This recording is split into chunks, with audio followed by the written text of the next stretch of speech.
इस समय हमारे साथ हैं retired IPS MW Ansari ji, जो सामाजिक सरोकार के कई मुद्दों पर काम कर रहे हैं। हम उन्हीं से बात करते हैं कि आखिर उन्होंने जो है किस तरह से सामाजिक सरोकार से जुड़े हुए मुद्दों पर वो काम कर रहे हैं। सामाजिक सरोकार के साथ साथ वो हेल्थ पर भी काम कर रहे हैं। इसके अलावा अगर हम बात करें तो स्पोर्ट्स पर भी वो काम कर रहे हैं। तो हमारे साथ हैं एम अंसारी जी, हम उन्हीं से बात करते हैं। अंसारी जी, आपका बहुत बहुत स्वागत है हमारे इस प्रोग्राम में। का हुक्म है, कुरान का हुक्म है कि आला से आला तालीम हासिल करो, और ये कम्युनिटी जिसका आगाज़ ही इक़रा से हुआ था, आज वो कम्युनिटी तालीमी तौर पे, पसमानदी तौर पे बहुत पीछे है।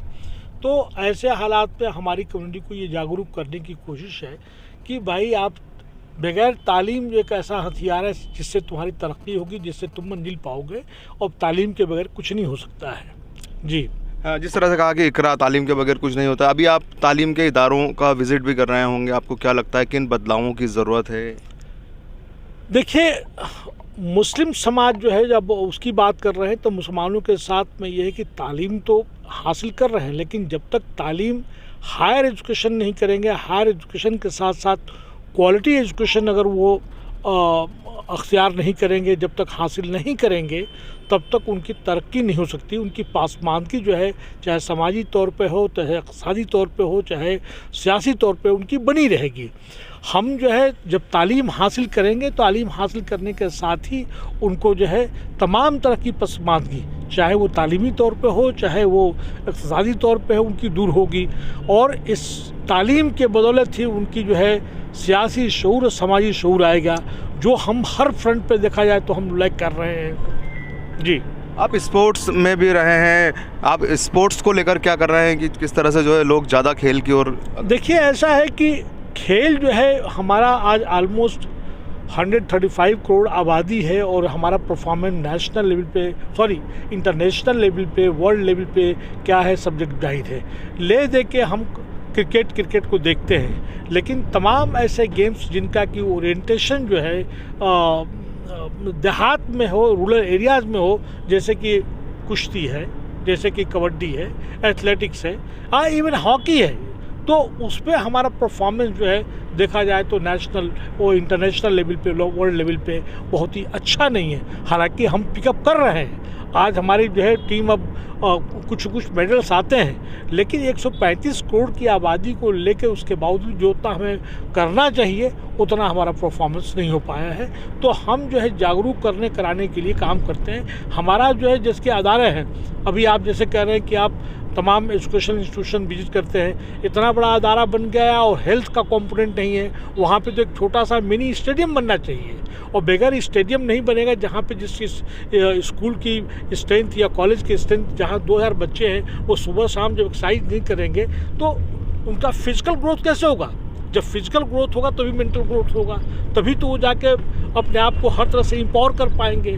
वो हम कंपोनेंट वो मिसिंग है हमारा। बिल्कुल, फिजिकल ग्रोथ की आपने बात की। आपने छत्तीसगढ़ में जगात फाउंडेशन जो बनाया था, तो क्या उद्देश्य थे? आज वो काम कर रहा है, काफ़ी अच्छा वर्क चल रहा है उसमें। छत्तीसगढ़ जगात फाउंडेशन, देखिए ऐसा है कि मैं ये इसका क्रेडिट नहीं लेता। वहाँ के ख़ास करके जो लड़के ताहिर हैं और अकरम वगैरह हैं, इनाम वगैरह हैं, तो उन्होंने बनाया है, हमने उनको सपोर्ट किया, उनका बहुत अच्छा काम है।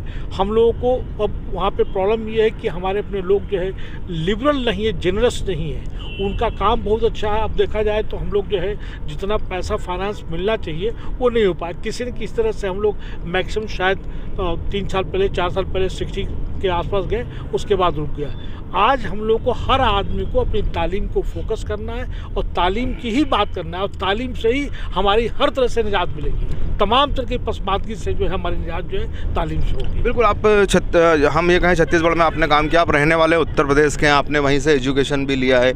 इस समय उत्तर प्रदेश के चुनाव हैं और एक बड़ा मुस्लिम बेल्ट भी वहाँ से है। हालांकि आपको किसी भी धर्म समुदाय से जोड़ना ठीक नहीं होगा, लेकिन फिर भी आप क्या कहेंगे वहाँ पर किस तरह के चुनावी हालात हैं और क्या होना चाहिए आपके? देखिए, मैं चुनाव में सियासत पर नज़र तो है, लेकिन हम सियासी आदमी नहीं हैं। हाँ, इतना ज़रूर है कि जो आज मुल्क के हालात हैं, तो हम तो आपके माध्यम से ये कहेंगे, जो हमको आज क्लासलेस और कास्टलेस सोसाइटी की बात कर रहे हैं, जो कि लोगों ने नहीं किया, नंबर 1। दूसरा जो है, कभी हमने कास्ट सिस्टम को, चाहे किसी भी समाज में हो, हमने उसको ख़त्म करने की बात नहीं कही। तो हमें आज जो है मनवादी और पूंजीवादी जो एलिमेंट्स से जो ताकतें हैं, चाहे उनका ताल्लुक किसी भी पार्टी से है, उनको हमें डिफीट करना है। हमें जो है अपने संविधान को बचाना है और हमें अपने कॉन्स्टिट्यूशन को बचाना है, उसके अंदर काम करना है। आज जो है जो मुद्दा है, हर चीज़ में लोग जो है देखा जाए तो जात की बात कर देते हैं, संप्रदाय की बात कर देते हैं, इश्यूज जो है बेस बात नहीं करता। भाई हमारी जीडीपी कहाँ गई, जीएनपी कहाँ गई, हमारा रोज़गार कहाँ गया, हमारा उसके साथ साथ में जो है हेल्थ की कंडीशंस क्या हैं, बच्चों को नौकरी मिल रही नहीं मिल रही है, हमारा जो है जो गरीब तबका कहाँ से कहाँ पहुँच गया, मैं उस पर कोई बात नहीं करता।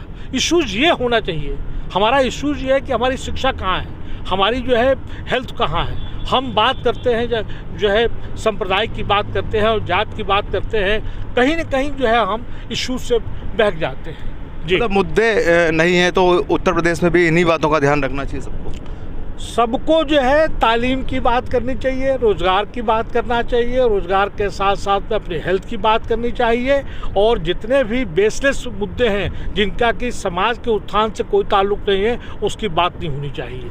इस समय देश में हिंदू मुस्लिम का माहौल गरमाया हुआ है, आप क्या कहेंगे इस पर? नहीं, लोगों ने पॉलिटिकल माइलेज लेने के लिए किया है, ये कोई मुद्दा नहीं है। आज जो है जब कोरोना इतना बड़ा हो गया तो कोई जो है मंदिर में जाके थोड़ी उसको उपचार कराएगा, उसके लिए डॉक्टर चाहिए ना मेरे भाई। आज जो है हमें जो है एग्रो बेस्ड इंडस्ट्री की बात करनी चाहिए ताकि लोगों को रोज़गार मिल सके।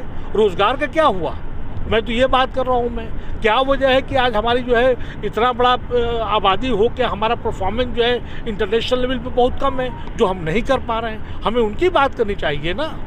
बहुत बहुत शुक्रिया। ये थे हमारे साथ जो है रिटायर्ड आईपीएस, हम ये कहें कि डीजी के पद से आपने जो है रिटायरमेंट लिया, और उन्होंने सभी मुद्दों पे बात की, और उनका यही कहना है अंसारी जी का कि इस समय मुख्य मुद्दों पे बात होना चाहिए। समाज को अगर आगे आना है तो उसे एजुकेशन प्राप्त करना होगी।